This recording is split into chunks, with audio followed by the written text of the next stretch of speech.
Hello everyone, good evening. My name is Thiago. I'm speaking from Rio on behalf of NIONU, and I'd like to know from you if the audio is okay, if you can hear me. Hello Livia, Maria Fernanda, thank you all for coming. Hi everyone, welcome aboard. Hi Nachi. How does the sound is reaching you? How is the sound reaching you? Hi Jackie, I'll invite you in a moment. So what about the sounds? Crystal clear? Okay, thank you very much. Fantastic. So let's get started. I'll invite Captain Jacqueline Pulido. Hi Jackie. 1 second. Okay, off we go. Patricia, thanks for coming. Hi everyone, again, welcome aboard. This is our an Eye on Aviation project. Once a month we go live, and this evening I have the honor and privilege of having Captain Jacqueline Pulido, right from Mexico. Hi Jackie, welcome. Thank you very much for accepting our invitation. Thank you for having me. It's so good to see you, Thiago. Yeah, it's a great pleasure and a great honor again. Thank you very much. So could you introduce yourself to our audience? Sure. Hi, everyone. My name is Jacqueline Pulido, or Jackie. I am an A320 simulator instructor now. I'm also an A320 captain. I am a passionate advocate of aviation safety. I also have the privilege to teach English for aviation, and I am also part of a wonderful program called Latinas in Aviation, which is a wonderful book that we'll probably talk to you about in a little bit. And it's a wonderful project because it's helping more women pilots reach their goals. There you go. Yay, you have it. Thank you. Yeah, I've read it. It's amazing, really inspiring. I couldn't recommend more. Thank you, Thiago. And Thiago and I had the privilege to meet a few weeks ago in a wonderful forum explaining the importance of English and how it affects us today in ATC, and we're going to talk about that, I'm sure, too. Yeah, fantastic. Thank you very much. And so let's get this started. The first question, Jackie, is could you give us a bird's eye view of your career in aviation? I mean, I know you've had you have a long career in aviation, but can you give us a bird's eye view of it? Sure, of course. So I started flying when I was formally when I was 17. I got my pilot's license when I was 17, like 19, almost 19. And that's when I finished my commercial. I started, that's when we got the 911. So I got stuck there for a while because we were waiting for the whole world to get back on track. And then I luckily started knocking some doors. I got into training for a while. I was being an instructor, ground instructor for a while. And then luckily I got my break and joined the airlines. I was a cargo pilot. I flew an A300 for a year, and it was amazing. I was a second officer, and I learned so much. Really, it was a wonderful plane. I have it here. I'm looking at the cockpit, and then I was there for a year. Then I was 11 years pilot for Volaris Airlines, and they basically saw me grow. They gave me my wings. I became a captain 5 years later. I upgraded when I was 28. And fast forward, got married, and then became a flight safety officer for a wonderful Mexican airline called Pulido. I was there for 2 years. And then I was invited to be part of a wonderful team of instructors at Latins Aviation, and I became an A320 instructor. And I'm also a mommy and a wife. So Fantastic. I hope that was enough. I'm sorry if I talked too much. No, fantastic, fantastic. Thank you very much. Wow, very inspiring, really. And Thank you. so you mentioned Volaris Airlines, and you were the very first female to work for them. So how does it feel to have accomplished such a significant milestone in women's history? And also, what did it mean exactly 15 years ago? Yikes. So back then, let's go to 2005, I was given the opportunity to, try out and do the tests. And it meant a lot to me because they told me once I passed the tests and I went a simulator test, the general knowledge test and the interviews. Once I went through that, they gave me a call and said, we want you to invite you over to tell you that you've been accepted and we're going to formally offer you a first officer position here with the company. And we want to tell you that you're going to be the first one. And you're the first woman that we're hiring and we believe in you. And so you're going to be like, in Spanish, it's called like the tip of the arrow. I don't know if that's, we can't really translate it, and I'm not sure if there's a translation in English, but it's basically like you're opening, you're the first one, you're going all the way in front. And so I immediately felt this whole weight on my shoulders. I was like, what? It was very, very exciting, but definitely was very, I felt so much weight on my shoulders, so much responsibility, because I came from places where I had, my, doors shut on my face and saying, we don't want women. We don't, and even women saying this to me, saying, we don't, we're not hiring women. We don't want you because you get pregnant, because you get married, because, all these different things, or because you fall in love was one of the weirdest ones that I got. And it was very shocking to me because I actually never, it never hit me that, being a woman could be a problem when I wanted to be a pilot. So it was hard for me because I wanted them to see me as a pilot and not my, I'm not a woman or a man. I just wanted them to see me as a pilot and my qualifications. So for me, it meant a wonderful door of opportunities because they were believing in me. And of course, Air Union, when I was flying for cargo, I was the third woman there, and I'm always going to be thankful with them too.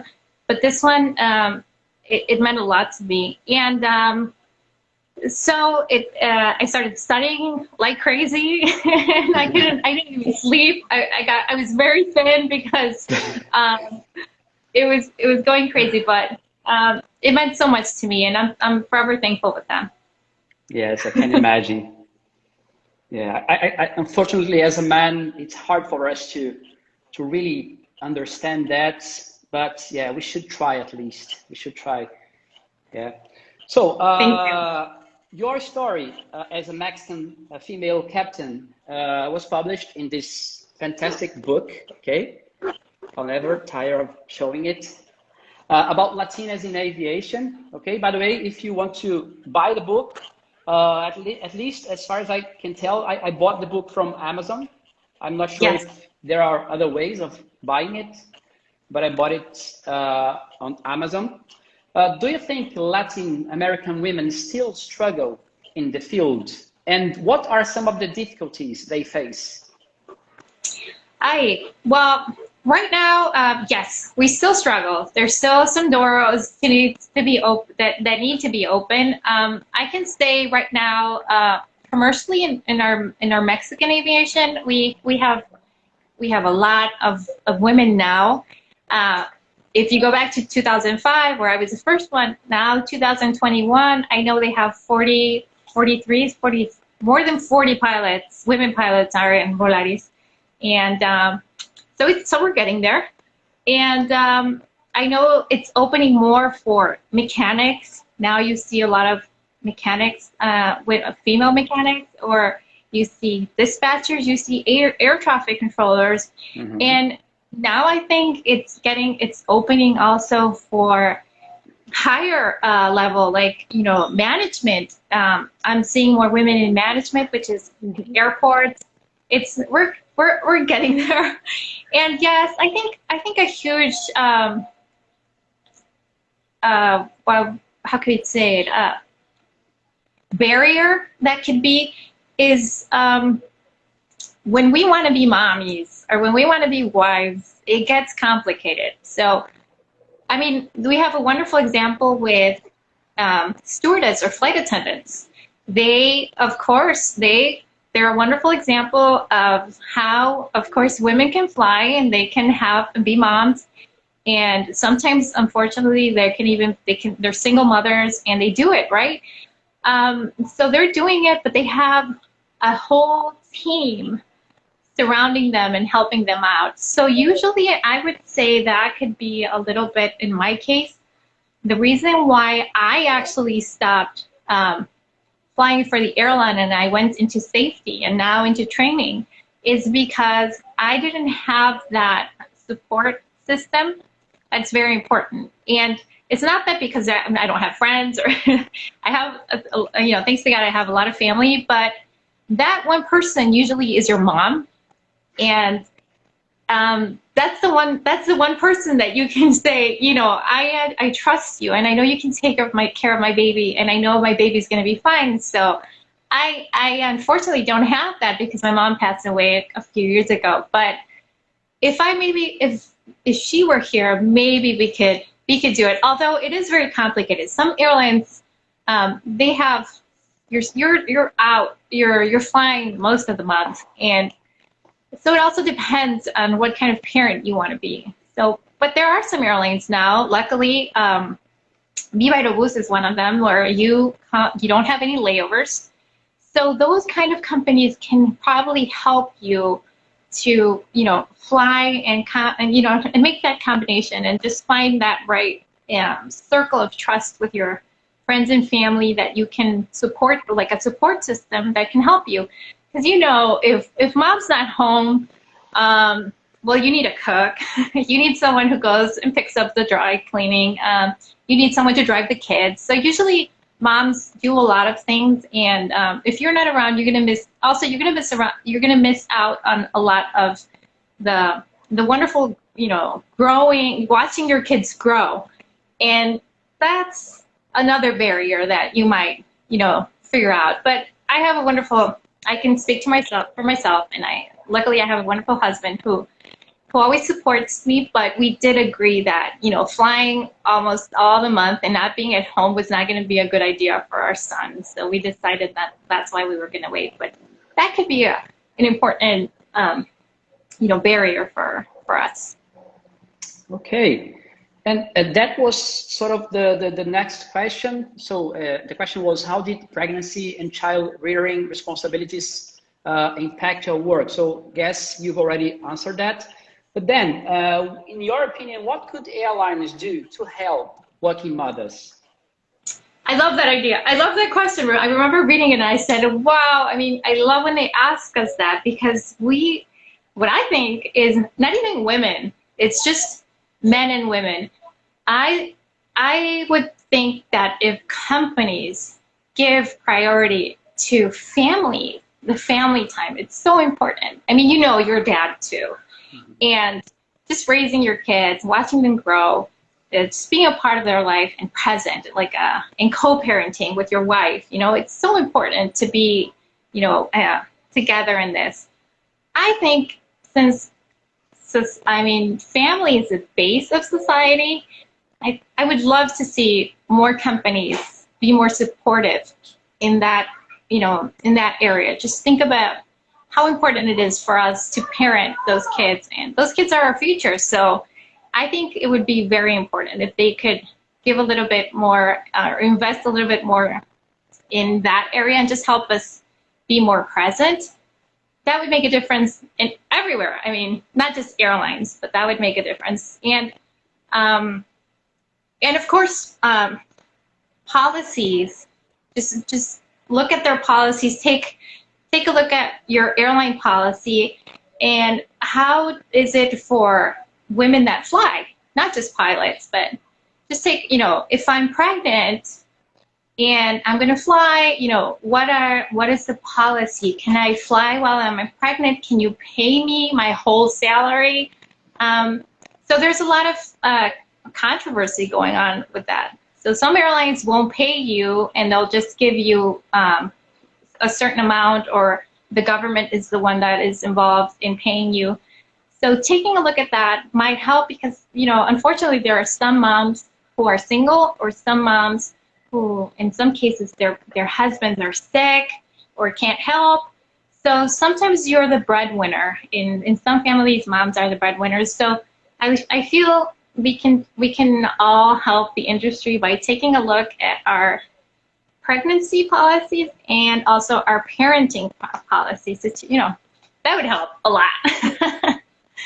Yes, I couldn't agree more with you.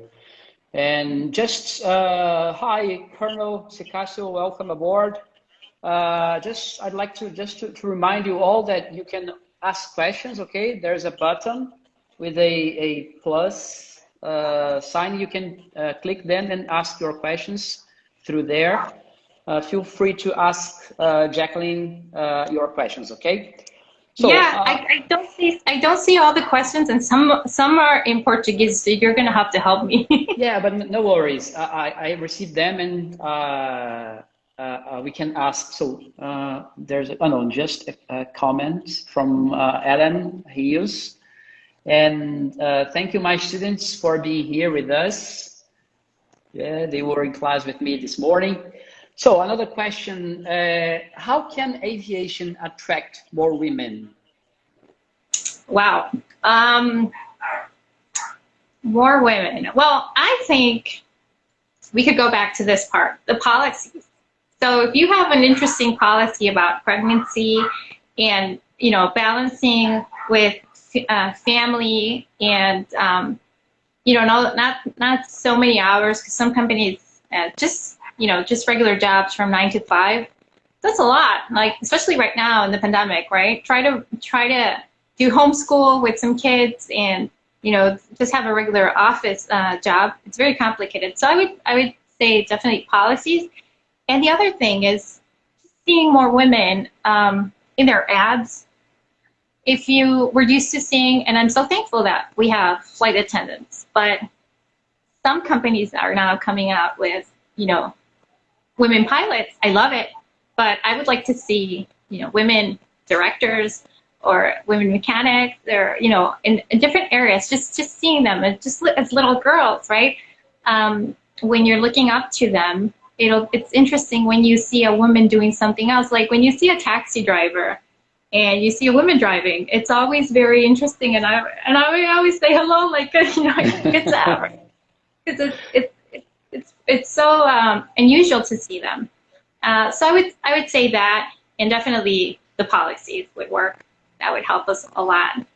Okay, great. Just so you know, there is Natalia Guerreiro from our team. She's just translating for some of the people who are watching us. Okay, so she's not asking questions. She's just translating to Portuguese. Thank you. How do you say thank you in Portuguese? Obrigado. Obrigado. Yeah. Obrigado, Natalia. Okay, so one more question. What would be your advice to Latin America girls who dream of becoming aviation professionals? Oh, wow. Well, first of it, you have to have a passion for it. I think that's the first thing. So make sure you're passionate about it, because you want to make sure that you have your passion when it's 3 a.m. and you're in the middle of a long flight and you're still loving it, because it gets complicated. Also, just be aware that you need your family, you need support, you need you need a good support system. I had the pleasure and the blessing to have my parents and my sisters, and I could say all my family, now my husband, just they're always, rooting for me, and it's been wonderful. So make sure you surround yourself of, important people that support you, and especially when the road gets tricky, you need to hear those people, rooting for you. Also, don't be worried if, for example, you want to be a mom later and you think you might have to hang your wings for a while. Don't be worried about that, because aviation has so many hats you can wear, and you can switch from being an airline pilot to just being a flight instructor, or just being on like the safety side that I was, and you can still contribute in a great way to the airlines or to the aviation world. So don't let that hold you back, because that was one of the many questions that people would ask me all the time, right? When are you going to hang your wings? When are you going to settle down and get married and have children, right? So I wasn't really worried about that at all. I had, I put that in the back burner, and I sent that request to God and say, you send me that part whenever you're ready, but I just want to fly for a while. So I got it, and I was able to fly a lot and enjoy. It's a little bit solitary. Flying for an airline is a little bit solitary. You make wonderful friends, but it can get lonely. But it's so much worth it. And the other thing is, I guess if you find yourself with a barrier, make sure you find good mentors. Surround yourself with women pilots or women in aviation that can be there for you and can probably, give you some good advice. I had women and men. I mostly had men surrounding me in my airline career. And they were always, giving me wonderful advice. Be professional. Always strive for being the best pilot that you can be. Not the one that anyone wants to make you, just the one that you can be. And you do have to work hard for it. Definitely. Those stripes are hard to get, but they're worth it. So enjoy your stripes. Enjoy, jumping from 1 to 2 to 3 to 4. It's a long road, but it's such a wonderful road. So make sure you enjoy it. And if you get stuck with, especially funds, because it gets pricey, make sure you also look out for help. We have wonderful organizations like the 99s, and they have scholarships that can help you. Or now that Latinas in Aviation, we're doing some scholarships, which is open to Brazil. And so make sure, yes, we're giving a $2,500 scholarship soon. And this can also help you boost your career. So don't, if you don't have funds, you can do it. I mean, even you can join the military, and it's wonderful. So there's a lot of ways. So make sure you find some good mentors in you that can help you and can guide you, so you don't lose track of your dream. And last, just pray hard so that everything comes together. But it does need a lot of work. Fantastic. There's a question from Livia Leal. Livia is a fantastic teacher from our team. She's an air traffic controller, and she's a mommy as well. She's got 2 boys, and she's asked, what was the hardest moment in your career besides being a mom and all the lack of support from the airline you worked for? Well, I did have support from my airline, just to make sure. I always had support from them, so that wasn't that wasn't complicated at all. I think the hardest moment was when I actually had to just make that decision. Like, you know, what's next? I'm going to hang my wings, and am I ready for this? Am I going to take it? You know, how am I going to, you know, juggle with that? So just knowing that my wings were going to be hung for a while to watch my little, you know, my little baby boy grow up, it was hard, but now I'm embracing it, and I'm enjoying it. And now with COVID, it's wonderful. I'm just so thankful. But I think that was a very hard decision to make. Okay. Our boss, Colonel Sicasio, is congratulating you. Oh, thank you. Thank you. Nice to meet you. Thank you for this wonderful interview. And there's another question here. Do you guys have a merge point system in Mexico? A merge point system? I don't really know what that means. It's a system used at stars to help sequencing for approach. Oh yes, yes we do. When Yes. did it? When has it been? When was it implemented? Do you know? Implemented? Yeah, I'm not sure.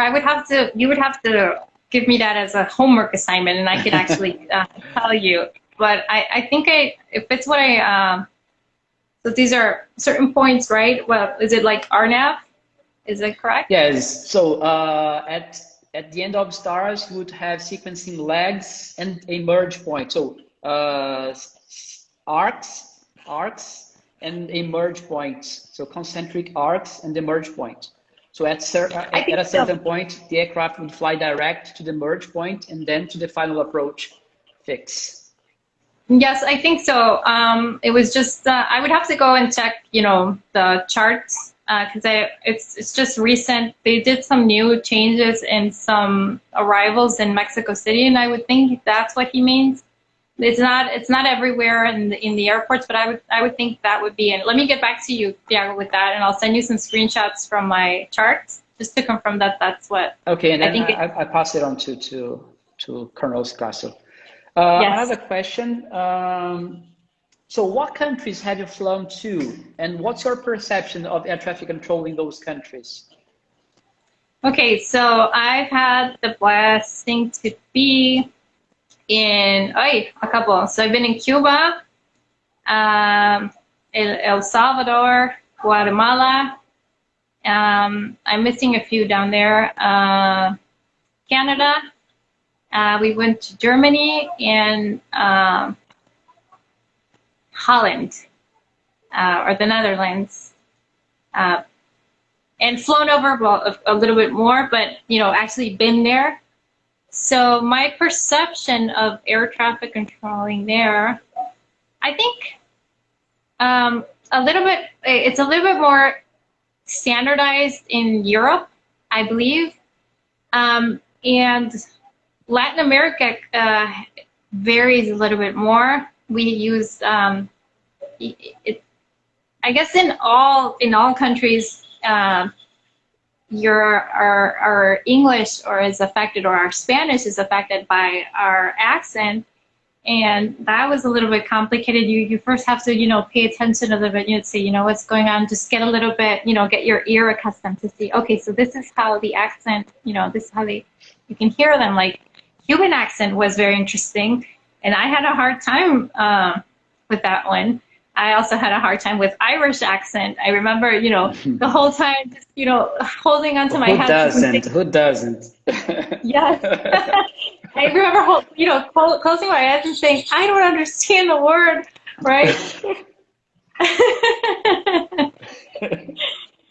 But in all, I think we have all different, I would say, differences, and my perception, I guess I'm more familiar with U.S., so I'm more comfortable with the U.S. now, and Mexican, of course, but it depends. There's so many things, or they can use non-standard phraseology. You're like, what are they saying?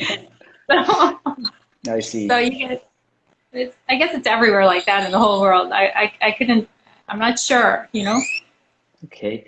So you've never flown to Brazil, but have any of the pilots you know, teach, or work with faced any challenges or difficulties with air traffic control here? And if so, what were they? No, I actually, I asked around to figure out, and no. So far, so good. That's good. Brazil has a 10. You have 100. Especially São Paulo, eh? Oh yeah, A Yeah, plus. just kidding. Yeah. So, Jackie, you probably call yourself a safety advocate. Could you tell us a little bit about your connection to safety and the FOQA program, FOQA program? FOCA. Yeah. So, ever since I was a first officer, I started getting involved with safety. So in Volaris, we had a program, and they invited me to be a part of it and be a LOSA observer. And you kind of had to just, you know, take a look, just be quiet, sit in the back and observe the operation and just see, you know, it was like it was an audit, and just check, you know, what was going on in the cockpit, if it was standardized, if they were sticking to procedures, if they were, you know, doing non-standard things, whatever. You were kind of like a little policeman, but you had to be quiet. Mhm. And I remember noticing a lot of things that, of course, you don't notice when you're flying. When you're sitting on the I was a first officer then, so when you're sitting on the right seat, so I really didn't even notice them. And I started being conscious about, you know, how many mistakes can you make, and threats, and, you know, errors, and how, you know, the crew, how we're trained to, you know, either turn them into an error or just, they call it like mitigate it. So it was very interesting, and I started getting hooked on it. And as I learned more and more, I said, wow, maybe I want to be a part of this. So I started participating more in. Then later on, Volaris started with their FOCA program, and it was at first it was kind of stressful because you kind of had to fly. We felt we were being observed all the time, even though you did not have, you know, another pilot here. But the system, it was kind of like a, you know, in Spanish we call it chismoso, which is like, you know, it was telling on us all the time. We're like, oh, you know, watch out, you know what I'm with FOCA. They're gonna call you in, and you're gonna get in trouble. So it got to a point where I was invited to the office to see how FOCA works and the benefits of it. And I said, okay, so it's not that bad, and seeing how they use the information and not just, you know, cutting heads off. So that got me a little bit more into it. And later on, when I stopped flying, I was invited to participate with Viva Aerobus, and they were just, you know, starting their program, and they said, you know, why don't you come in, and we're interested in you joining us and using your experience. And it started getting very interesting, and I said, okay. So, you know, it was home office, which was awesome because I could have, you know, my little baby boy here in my arms, and I could use my knowledge. So it was very interesting. And so what I like the most about FOCA is that it's like when you go to the doctor and they see your blood test, and they want to check what is going on inside of your company. So it's kind of like a blood test for each company. Each company is different, and you're going to have trends going on, either good or bad. And it depends on you and the team that you have to offer some kind of solutions, or to put barriers, or to improve your training.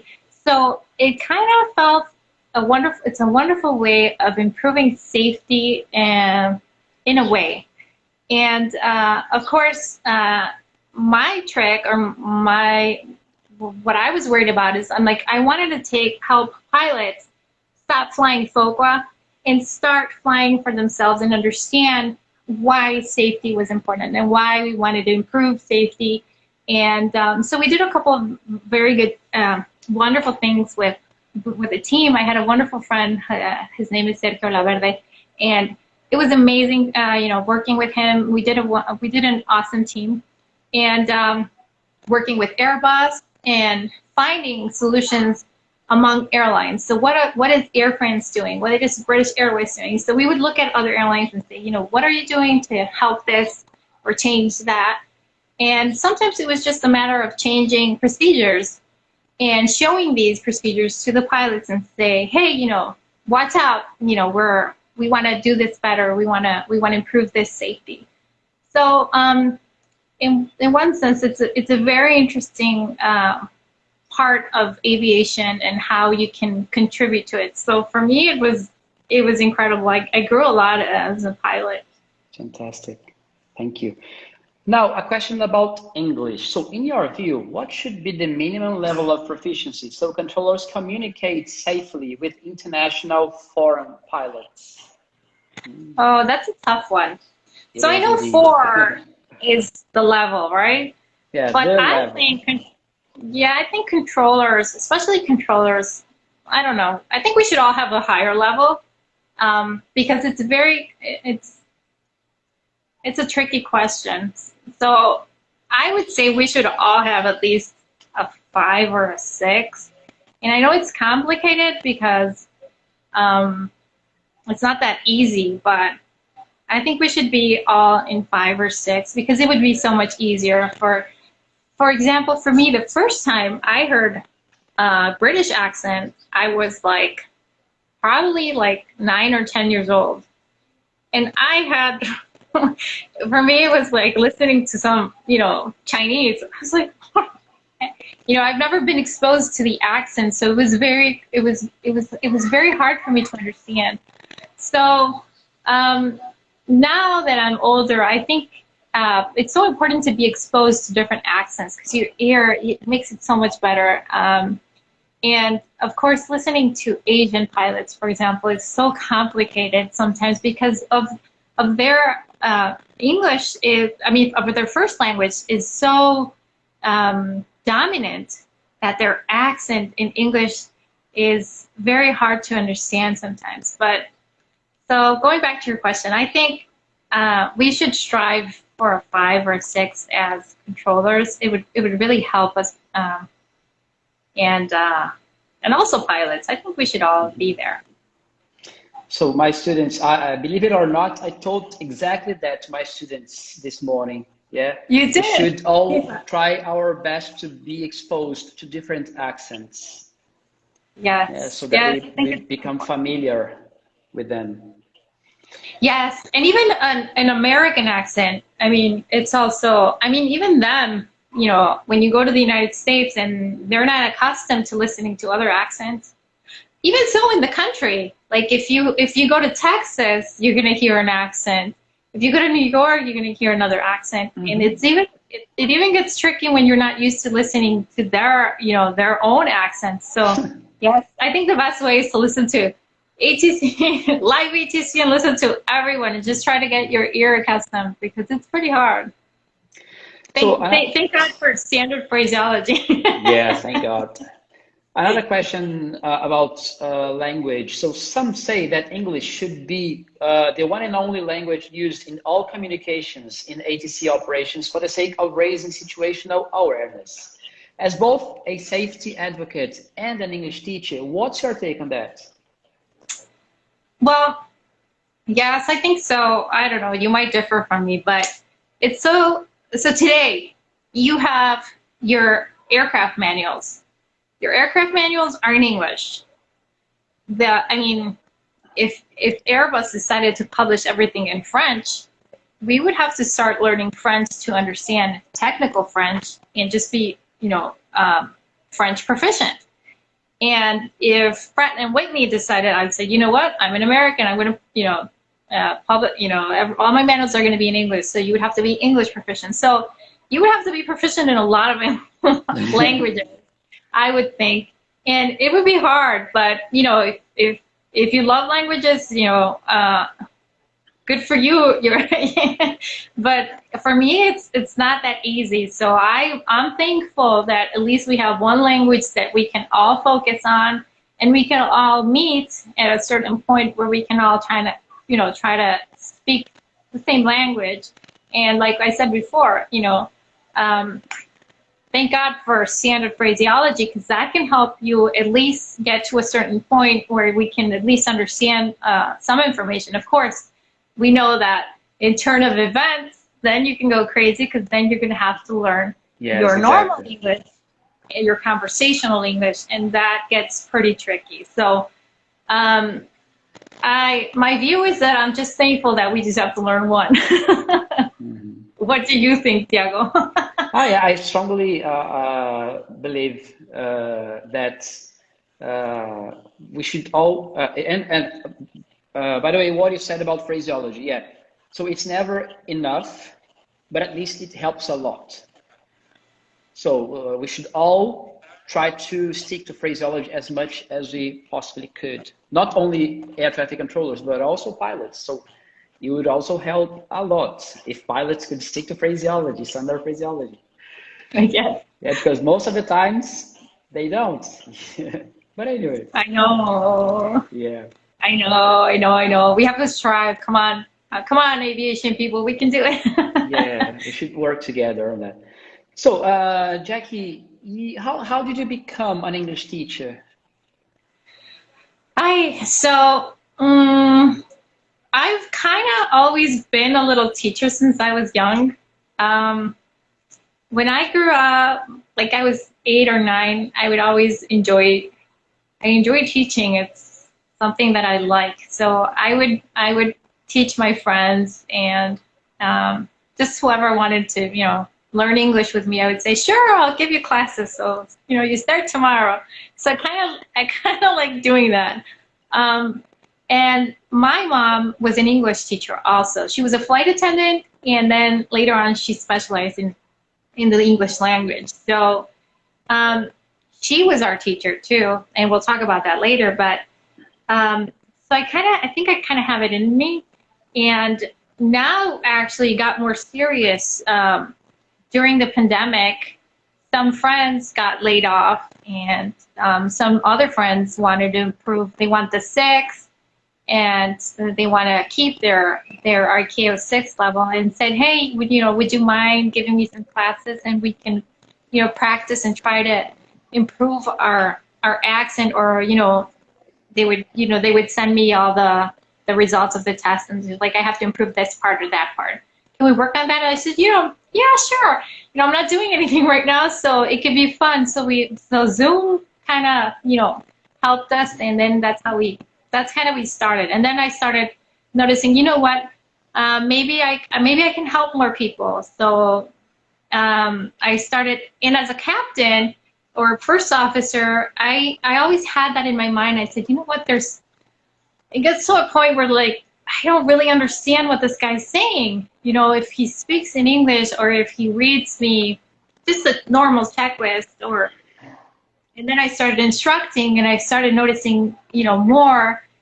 I said, what, there's an issue here, because if you get the right, we know the chains, right? If you get the right ingredients, this could be a disaster. Exactly. Because if he has a bad English level, his pronunciation is pretty bad. Imagine this scenario where you're with, bad weather or a failure, and you're in a foreign country, and you just start adding things. I'm like, So I wonder if his interpretation of the failure and his lack of English could be a factor, or a contributing factor in case of an accident. So I started wondering and saying, hey, what, this is kind of worrying me. So I started doing some more investigation and more, and then I said, what, I'm going to take a course to specialize myself in English and aviation, and try to get from there. And then it started just kind of clicking, and everything. I'm like, okay, so I think I can help more people with what I know, and just kind of be a little bit, just contribute a little bit. And that's how it kind of started. Great. I'll try to ask you some questions from the audience. Sure. Okay. How is the relationship? Livia is asking, how is the relationship between pilots and controllers in Mexico? Oh, I think it's awesome. So I'll talk about myself. When I was studying, when I was studying, what I tried was to meet my controllers. So every now and then when we would say the frequency, and then one day I said, hey, you know what, can I go up and just check the tower out? And I've never been into a tower. So that's kind of how I started making my controller friends.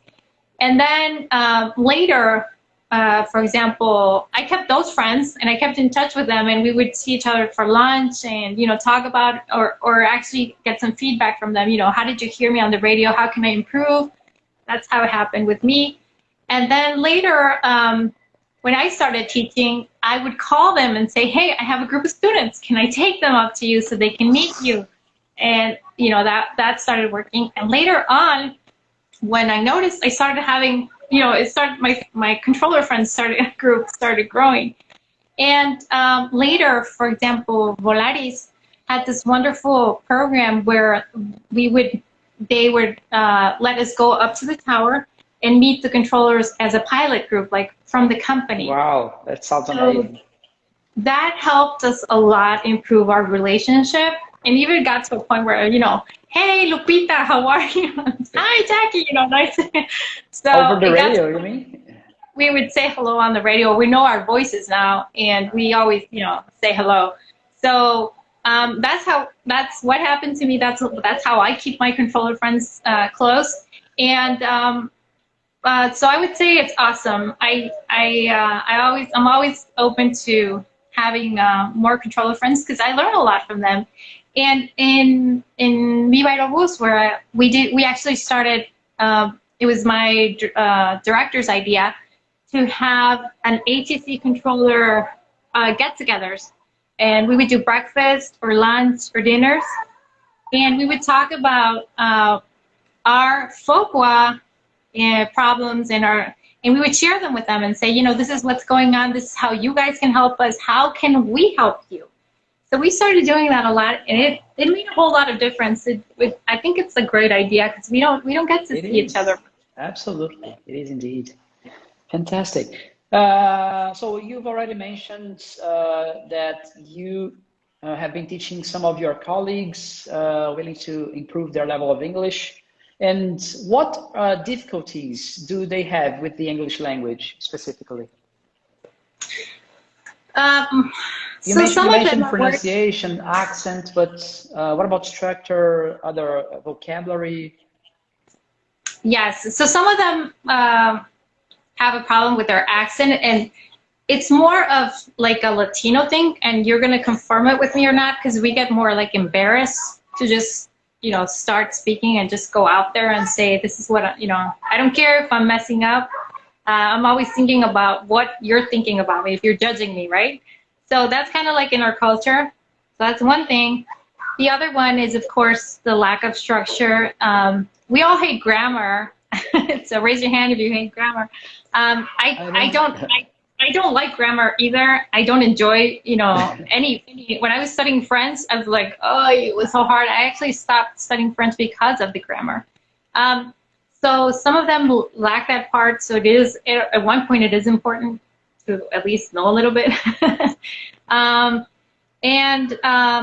The other one is just practice. Some of them just need, to let go and just, start talking and just get that going and lose a little bit more confidence. What else would I say? Yeah, that was it. I would say that's the most. And vocabulary, of course. Right now, some of them are just limited to standard phraseology, and if you start a conversational English, they won't know what you're talking about. So, of course, vocabulary is super important. So what I tell them to do is just, you do have to read books. That's how I think that's how you learn the most, the vocabulary, being exposed to it.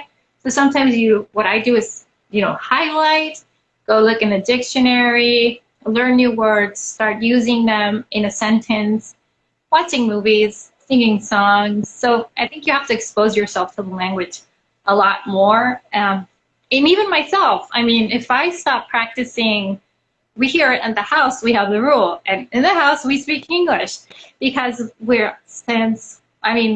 if you go out, you're going to speak Spanish. So here in the house, we have to continue practicing because you lose practice, and sometimes you're like, hey, I don't remember how to pronounce this word, or you just stick to Spanish. So try to make it a rule at home to speak English and just practice when you feel comfortable.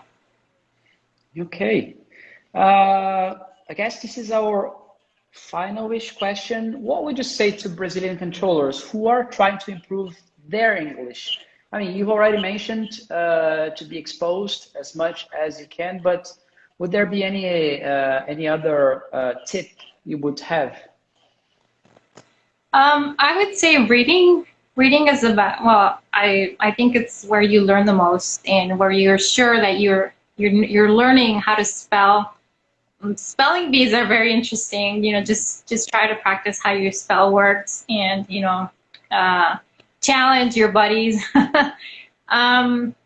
Just have like I said, learn new songs, learn the lyrics. If you don't know a word, always look it up. So have a dictionary in your phone, and if you don't know the word, just make sure you look it up and you can learn new words. Have conversations with your friends. If you have a friend that speaks really good English or a better English than you, make sure you can, at least once in a while, give them a call and practice your English. Watching movies with English subtitles is also another good idea. And what else would I do? I think listening to other air traffic controllers can also help you. There's a rule where they say you'd have like 100 words per minute, and some people say that's very slow.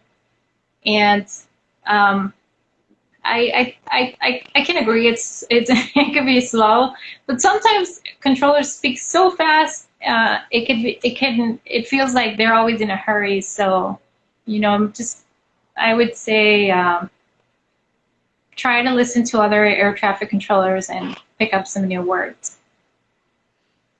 So there's a question from somebody in the audience. And then you said your mom was a flight attendant and also an English teacher. And the question is, was she the first example that you had to start studying aviation? I mean, I read the book, I already know the answer, but could you tell them?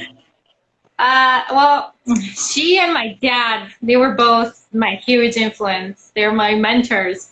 So yes, my mom was in charge of, explaining us a lot of aviation at home while my dad was gone, but my dad was an airline pilot. So seeing him in his uniform and seeing him in the cockpit and showing me the instruments and actually being able to sit on his lap and touch the controls, and that's what kind of being exposed to aviation was how I got hooked on it. Great. Jackie, you've done a lot of voluntary work. So in your opinion, what's the relevance of doing that to one's career and to society as a whole? Okay, so for me, I think education is, it opens so many doors. Mexico is still a third world country in which, unfortunately, some parents believe that women or their little girls are not worth investing in educationally wise. So they think that since you're going to get married and you're going to have children, it's not worth investing in your education. And it's not, I can't say everyone thinks like that, but it's very common for people to think that way. So for me, sharing my story, and when I was a pilot, for example, I would always try to open the door for little kids to come and say hi to the cockpit and just see it, right? Because that's how I got hooked on it. And it doesn't necessarily mean that I want everyone to be a pilot. I'd love to, but I just think that just seeing different options, it can help you, of course, think about the possibility that, you know, you could try that. I mean, that could be you, right? Representation is so important. So if you see a woman pilot and you like it, you might consider being a pilot. So that's kind of part of it. The other is, of course, education. Like I said, I believe that we can be moms, we can be wives if we choose to, we can be professionals, but it's all an option. You have the option, and you shouldn't be limited if maybe your parents think that it's not worth investing in you. I think it is. So I think education will open and a lot of doors for you, and of course will make a better world. Okay, inspiring, really. Now I guess this is our final question. I've read your book, so I already know the answer to this, but please indulge our audience. Airbus or Boeing, which do you prefer and why? Okay, so they say that you have to love the airplane you fly in. So I am an Airbus baby because that's how I started. You know, I flew a couple of planes. I flew Cessnas and I flew Learjets, but it wasn't enough time to fall in love. So Airbus of course, has my heart. I don't know if one day I will have the opportunity to actually be a Boeing pilot, but so far, Airbus, and this house is an Airbus house too, because my husband is also an Airbus pilot. So. Airbus, Airbus, and Airbus. Yeah. Jackie, people loved you, simply loved you, and our colleague said you are a really inspiring person. So thank you very much again for this lovely opportunity. It was amazing talking to you again. And so could you say your final words to our to people who are watching us? Okay, definitely. So I know you have a lot of English students, right? Aviation Yes, English? we all do Okay. here, yeah. We all do. Okay. So, okay, guys, keep on, you know, striving to get your English level that you need to be safe.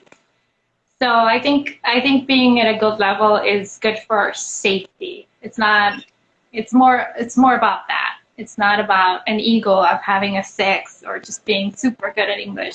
It's about safety. Safety is, you know, it saves lives. We know about the terrible accident back in, I think it was 1977, when we lost more than 360 lives for Tenerife, you know, the KLM. So the contributing factor for that was communication. So I would say, let's make those lives count and get our good, you know, level of English so that never happens again. The other thing, if you want to be an air traffic controller, pilot, mechanic, and if you're a woman out there, or a man, you know, just remember it requires a lot of work. You got to keep, you know, work hard. You have to dream a lot, of course, you know, dream as much as you can. And there will be things that you can't control, and that, of course, we can't control anything. And for those things, I would say just pray hard, because that depends on God. But other than that, just make sure you enjoy the ride, because it's awesome to have a passion and just enjoy the ride, because it gets pretty nice. So thank you so much for having me, Thiago. I enjoyed this so much, and I was looking forward to it so much. I hope we can do this in the future again, and you can come and teach in my English class also, and share your stories with my students. I'd love that too. Thank you very much. So thank you everyone for being here, for asking questions, making comments. And remember, this live will be available on our IGTV, okay? And thank you very much. Thank you, and I on you, for this opportunity, and to our team. So bye everyone.